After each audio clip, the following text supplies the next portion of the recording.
Advocate Anil വിളയിൽ നമുക്കിപ്പം ശരിയാണ്. ശ്രീ അനിൽ വിളയിൽ, ഈ പാസ്റ്റർമാരെ കൊണ്ട്, അതായത് വ്യാജ പാസ്റ്റർമാരെ കൊണ്ട് തട്ടിയിട്ടിപ്പോൾ കേരളത്തിൽ ഇടമില്ല എന്നൊക്കെ പറയേണ്ടി വരും. കാരണം അത്രയ്ക്ക് ജനങ്ങളെ ചൂഷണം ചെയ്യുന്ന, വിശ്വാസികളെ ചൂഷണം ചെയ്യുന്ന പാസ്റ്റർമാരുടെ കഥകൾ നമ്മൾ പുറത്ത് വിട്ടുകൊണ്ടിരിക്കുകയാണ് ശ്രീ അനിൽ വിളയിൽ. ഇപ്പോൾ നമ്മൾ കഴിഞ്ഞ ദിവസം പുറത്തുവിട്ട ഒരു വാർത്തയുണ്ട്. പാസ്റ്റർ സോളമന്റെ അതിക്രൂരമായ പീഡനത്തെക്കുറിച്ച്, അവിടെ എത്തിയ ഒരു വിധവയായ സ്ത്രീയെ പീഡിപ്പിച്ചതിനെ കുറിച്ച്. എന്തായാലും അതിനുശേഷം ജനം ടി വി ഈ വാർത്ത ജനങ്ങളിലേക്ക് എത്തിക്കുന്നു. അതിന് പിന്നാലെ ഈ ഇരയെ വിട്ട് അതിജീവിതയെ വിളിച്ച് ഇയാൾ സ്വാധീനിക്കുകയാണ്. അതായത് താൻ അത്തരത്തിൽ ഒരു ക്രൂരമായ പീഡനത്തിന് ഇരയായിട്ടില്ല എന്ന് പുറത്തു പറയണം. അങ്ങനെ വരുത്തി തീർക്കാനുള്ള ഒരു നിർബന്ധിക്കുന്ന ഓഡിയോ സന്ദേശമാണ്, ശബ്ദ സന്ദേശമാണ് ജനം ടി വി പുറത്തുവിട്ടിരിക്കുന്നത്. എങ്ങനെയാണ് അങ്ങ് ഈ വിഷയത്തെ നോക്കിക്കാണുന്നത്? കേരളത്തിലെ ഈ പെന്തക്കോസ്ത് പാസ്റ്റർമാരല്ല മഹാഭൂരിപക്ഷവും എന്നുള്ളത്, പെന്തക്കോസ്ത് ഫ്രോഡ്സ്റ്റർമാരാണ് ഇന്ന് മഹാഭൂരിപക്ഷവും ഉള്ളത് എന്നുള്ളതിന്റെ തെളിവാണ് ദിനം പ്രതി വരുന്നത്. ജനം ടി വിയിൽ ധാരാളം ഇത്തരത്തിലുള്ള ഫ്രോഡായിട്ടുള്ള പാസ്റ്റർമാരുടെ കഥകൾ പുറത്തു കൊണ്ടുവന്നു. ബാക്കി മാധ്യമങ്ങളോ ബാക്കി ചാനലുകളോ ഒന്നും ഡിസ്കസ് ചെയ്യാത്തൊരു വിഷയം ജനം ചാനലിലെ ഏറ്റവും മിടുക്കന്മാരായ റിപ്പോർട്ടർമാർ കൃത്യമായ തെളിവുകളോടുകൂടി പൊതുസമൂഹത്തിന്റെ മുമ്പിൽ എത്തിച്ചു കഴിഞ്ഞപ്പോൾ ഈ പാസ്റ്റർമാരുടെ അസോസിയേഷൻ ജനം ടി വിക്കെതിരെ തിരിയുന്ന കാഴ്ചയാണ് കണ്ടത്. കാരണം എന്താണ്? മടിയിൽ കനമുള്ളവർക്കേ വഴിയിൽ ഭയമുള്ളൂ എന്ന് പറയുന്നത് തന്നെയാണ് കൃത്യമായ ഇതിന്റെ സൂചന.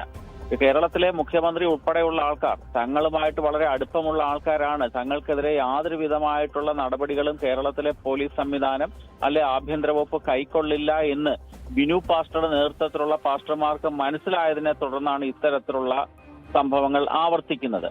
ഇതിനെ കേരള പോലീസ് ഇവർക്കെതിരെ ശക്തമായ നടപടികൾ സ്വീകരിക്കില്ല എന്നുള്ളതാണ് ബിനു പാസ്റ്ററിന്റെ ആ സംഭവത്തിൽ കൂടി നമുക്ക് മനസ്സിലാക്കുന്ന സൂചന. ഈ പറഞ്ഞ പാസ്റ്റർ, ഈ വിവാദത്തിൽ ഉൾപ്പെട്ടിരിക്കുന്ന പാസ്റ്റർ പല ആരോപണങ്ങൾക്കും വിധേയനാണ്.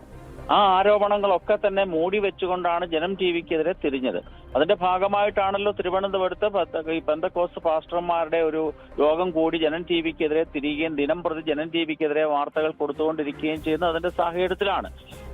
ഈ ലൈംഗിക ചൂഷണം എന്ന് പറയുന്നത് മിക്ക പാസ്റ്റർമാരുടെയും പ്രധാനപ്പെട്ട പണിയായി മാറിയിരിക്കുകയാണ്. എന്നുവെച്ചാല് പകൽ സമയത്ത് സുവിശേഷവും രാത്രിയിൽ ഇത്തരത്തിലുള്ള അനാശാസ്യ പ്രവർത്തനങ്ങളുമായിട്ട് പോകുന്നതിന്റെ തെളിവ് നമ്മൾ നേരത്തെയും പുറത്തുവിട്ടതാണ്. അതുകൊണ്ട് ഇത് കേരളത്തിലെ പോലീസ് കൃത്യമായി ഇക്കാര്യത്തിൽ ഇടപെട്ടില്ല എങ്കിൽ വീണ്ടും ഇത്തരത്തിലുള്ള വാർത്തകൾ ദിനം പ്രതി കേരള സമൂഹത്തിൽ ഉണ്ടാകുമെന്നുള്ളത് യാഥാർത്ഥ്യമാണ്. ഇത് കൃത്യമായി കേരളത്തിലെ ആഭ്യന്തര വകുപ്പ് ഇക്കാര്യങ്ങളിൽ ഇടപെടണം. ഓപ്പറേഷൻ തൂഫാൻ മാത്രമല്ല ആഭ്യന്തര വകുപ്പിന്റെ പണി.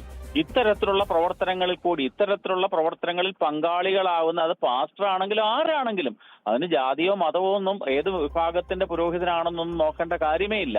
ഇത്തരത്തിലുള്ള അനാശാസ്യകരമായിട്ടുള്ള സാമൂഹ്യ വിരുദ്ധമായിട്ടുള്ള പ്രവൃത്തികൾ ചെയ്യുന്ന ഏത് വ്യക്തിയാണെങ്കിലും അവരെ കൂടെ നിയന്ത്രിക്കണം. കാരണം മയക്കുമരുന്നിന്റെ മറ്റൊരു രൂപമാണിത്. മയക്കുമരുന്ന് ഓപ്പറേഷൻ തൂഫാനിൽ കൂടി പിടിക്കാനൊക്കും. പക്ഷെ മനുഷ്യന്റെ മനസ്സിനെ മയക്കുന്ന ഇത്തരത്തിലുള്ള കള്ള പാസ്റ്റർമാരെ നിയന്ത്രിക്കാനും കേരള പോലീസ് മറ്റൊരു തരത്തിലുള്ള ഓപ്പറേഷൻ പരിപാടികൾ ആരംഭിക്കണം. പത്തനംതിട്ട ജില്ല ഇതിന്റെ അന്താരാഷ്ട്ര തലസ്ഥാനമായി മാറിയിരിക്കുകയാണ്. ഇത്തരത്തിലുള്ള ഫ്രോഡുകളായിട്ടുള്ള പാസ്റ്റർമാരുടെ ലോക തലസ്ഥാനമായി പത്തനംതിട്ട മാറിയിരിക്കുകയാണ്. ഈ UDF സർക്കാർ വന്നതിന് ശേഷം അത്തരത്തിലുള്ള പാസ്റ്റർമാരെ അഴിഞ്ഞാടുന്ന ഒരു കാഴ്ചയൂടെയാണ് കാണുന്നത്. അതുകൊണ്ട് ഈ പാസ്റ്റർക്കെതിരെ കൃത്യമായ നടപടികൾ സ്വീകരിക്കണം. അയാൾ ഏത് മാർഗവും ഉപയോഗിച്ച് ഈ കേസ് തേച്ചു മായ്ച്ചു കളയാൻ ശ്രമിക്കും.